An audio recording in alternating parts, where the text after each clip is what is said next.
All right, everyone, I wanted to clarify a legacy media article that kind of gets it half right, actually. It's coming from the Washington Post, so getting it half right is about as good as they can. In all honesty, a little bit like the Wall Street Journal or something like that. I think Bezos owns the WaPo, which could be why it's a little bit more wise than those that partner with Crapple and some of those groups. Like they've stayed a little bit more above the fray, sort of what Google was doing or what Microsoft has been doing, which is why you see the players beginning to arrange themselves into little categories. Now, but they're technically right here. They wrote an article and they're like the danger of right-wing authoritarianism, basically Nazis, essentially. I would agree with one fundamental characteristic of this reporting. It is technically fake news, and I'll tell you why. But first to the part that's technically not a lie at all. There is a problem in the far right with authoritarianism. It absolutely does exist, and we can't ignore it. As a monarchist, I believe in small government. I don't believe in centralizing power for right-wing any more than for left-wing purposes. I think it's sad that so many people have been taken in by the concept. It was like, literally... when that one individual who I think came on after me when I was talking to Big Cat Kayla a few days ago said, oh, well, the libertarians basically are like Frodo. They want to throw the ring into the fire, but I want to give it to someone who can properly use it. That's the whole point. You, in fact, have missed the whole point of Lord of the Rings. I know it's fictional canon, but power does corrupt. The concept, the central principle, is that if you centralize power, it doesn't matter if you agree 100% with everything the governing body or the dictator or whatever you've chosen to crown with that power is doing. It will become corrupt. Eventually, it won't be doing that anymore, and you will not be able to stop it. Then you need libertarians, essentially, to stand up in a revolutionary sense, either ideological, sort of soft coup way, reform, or even with firearms in some cases throughout history, to change that system so that it stops abusing people. The sort of one way in which it's ever been semi-successful to use a centralized system to perpetuate liberty is Pinochet. And of course, that comes with its own purge of tens of thousands of people. And again, another reason why I've spoken of that as being an issue. I would say other than that concept of a transitional stage that could destabilize. It could get taken over by people who don't actually mean to be benevolent. They're misusing it. Oh yeah, I'll give up power. Don't worry. Yeah, just give me power for a couple of years. Let me clean out the commies that are abusing you, and then I'll magically institute monarchism, and no more worries. I'll step down and go farm radishes or something. The temptation, though, of holding that power, using anything that you can as an excuse, oh, just give me one more year now. Oh, just give me one more decade now. Oh, well, I shouldn't have term limits. I should be able to do whatever I want. Look at all the wonderful things I've done. You should make me dictator for life. The temptation towards that, towards any person, no matter how noble they are, is going to be considerable. Power tempts people, even if they mean well. It's worse if they mean well. If they mean well, then it gets even worse. Because then people who can do terrible, evil things with noble motives, they're like, hey, what are you complaining about? All these people were slime. Hey, it didn't matter if they died. It was surplus population. I had to save everyone else. They can justify their own evil, and they do it very, very well. And even years later, even when it is so objectively, truly, demonstrably, totally pure scumbag evil that they have concocted, like a Stalin, they will still have fans a century later. There are people now today that endorse Stalinism. Despite all of the abuse, despite the obvious abuse, despite the obvious tyranny, there are people who endorse these systems. But that's where the WaPo fundamentally ends its truth. The other half is the one that they're not telling you, which is, hey, it's not just the right wing that gets, in fact, if anything, at this very time in human history, most authoritarianism is coming from what is generally considered, not fully accurately, but generally considered to overlap with left-wing ideology. It's coming more from socialists and from people who claim liberalism, although most of them are not actually liberals in any real sense. Certainly not classical liberals, we could say. And people like that, they're the ones that are primarily involved with violence of a political nature. It's like I love these statistics when they say, well, more right-wingers get violent and do terroristic things in the U.S. than people on the left, but that's only when you take certain religions and say because they are traditionalistic, because they have zealotry in mind, they are right-wing. No. Fix it for religion sometimes on these statistics, and then you'll see a totally different picture. If you think by right-wing they mean some skinhead Christian militia, I think you'll find that you're generally wrong. Generally speaking, more often than not. It's self-explanatory. Somehow it's considered evil if you notice this fact. But statistics, there are lies, damned lies in statistics. That is definitely skewed. It's like approval polling or fucking anything. Always take polling with a grain of salt. You want to conduct 10 different polls of similar nature and aggregate the results, then you can get kind of a clear picture. One poll doesn't mean anything. One statistic means nothing. But the other problem is left-wing authoritarianism. And here's what the WaPo is doing.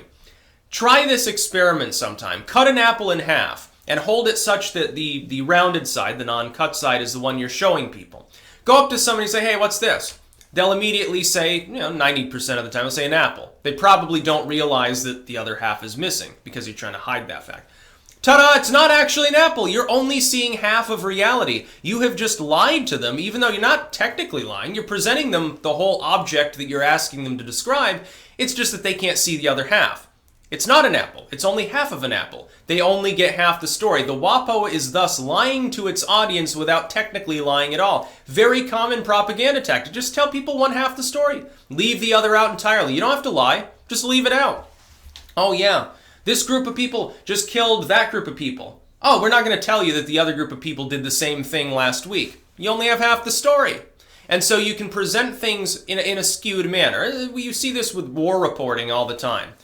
Considerably during war reporting. It's like this group of people that we happen not to like just massacred people. We're not going to talk about the massacre that the people that we do back just committed the same day. Those people used chemical weapons. Our people totally didn't. We're not going to talk about it. It's classified and shit.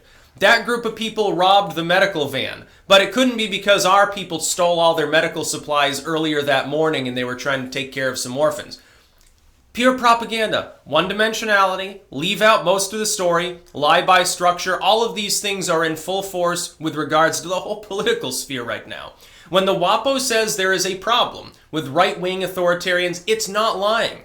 I recognize that problem too. By the way, when I bring it up, a lot of the people on the right, they get defensive, and I'm like, you're not an authoritarian, are you? You're claiming that your ultimate goal is more liberty, and that people like me are actually naive because our solutions can't bring forth liberty. I am pointing out to you that the sort of use the ring to defeat Sauron thing doesn't work. It never has in human history long term. It will destabilize and fall apart. You arguing false pragmatism and saying, oh, this time we can get it right for some magical reason. History doesn't show me that. But liberal reformist movements, liberal in the classical sense, they have worked. They have created stable structures long term. It's just they tend to get degraded. They need more constitutionalism, arguably. The US would still be a monarchist country if the Constitution had been more expansive and clear. If judicial power maybe at the same time had been a little bit more limited. Constrain things further. That's all you need to do. A country that's already a world nuclear power is the only situation in which a country is capable of doing so. They can then export that through their whole sphere. We could have half the world tomorrow could be under limited government constitutionalism if we really threw our military and diplomatic weight around. If we really were to do that, if we really had a couple charismatic classical liberals up there, truly capable of making that argument, we could do that. Can't happen in a smaller country, which oddly enough is sad because the more limited government that they tend to have because they have less central power would make it easier for such a revolutionary movements. It's kind of funny. But no, the left is also authoritarian. I see plenty of it. Punch a Nazi. We don't need evidence. Allegation is enough to throw you in jail or keep you from a job.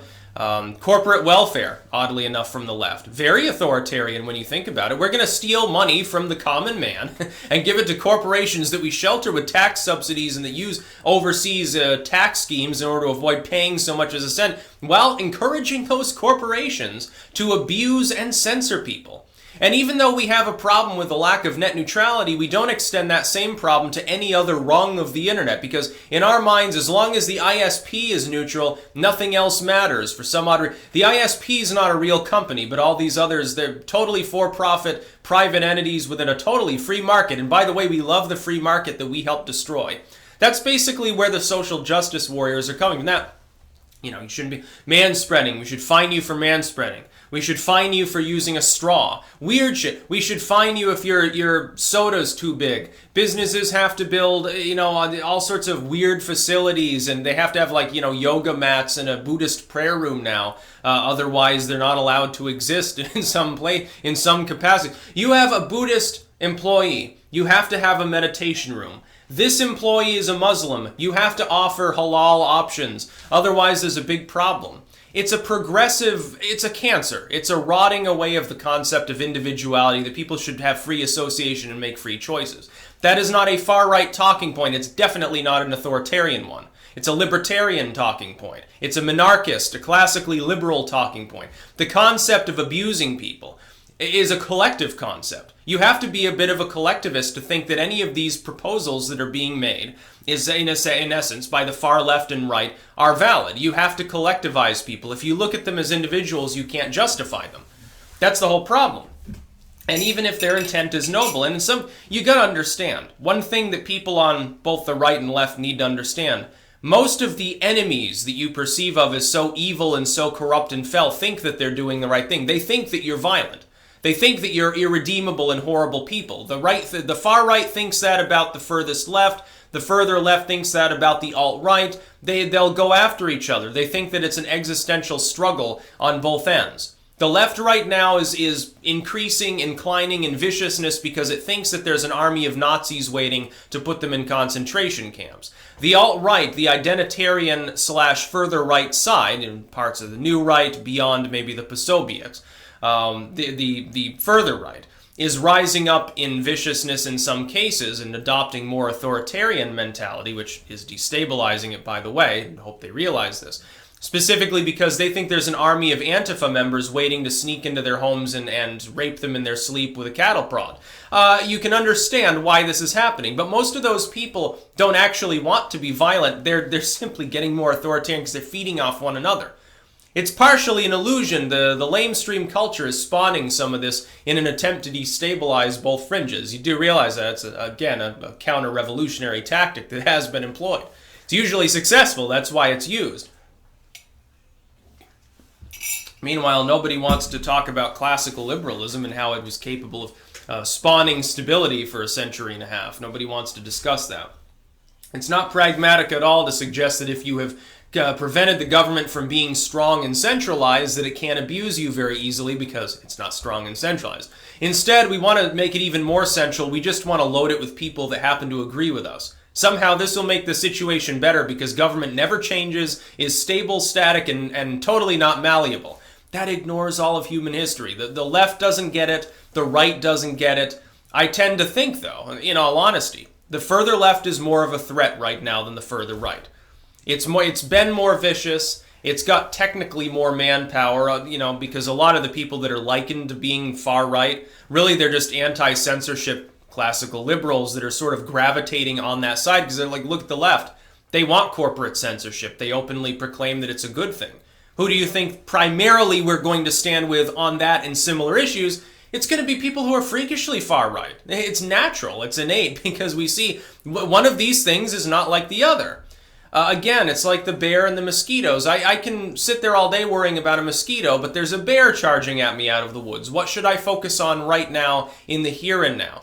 Probably the bear coming at us. Again, alt media, alt entertainers, they need to understand this metaphor. They need to understand it, otherwise they get picked off by that bear one by one. Meanwhile, they still got a bunch of mosquito bites all over them. That's about all. Peace out.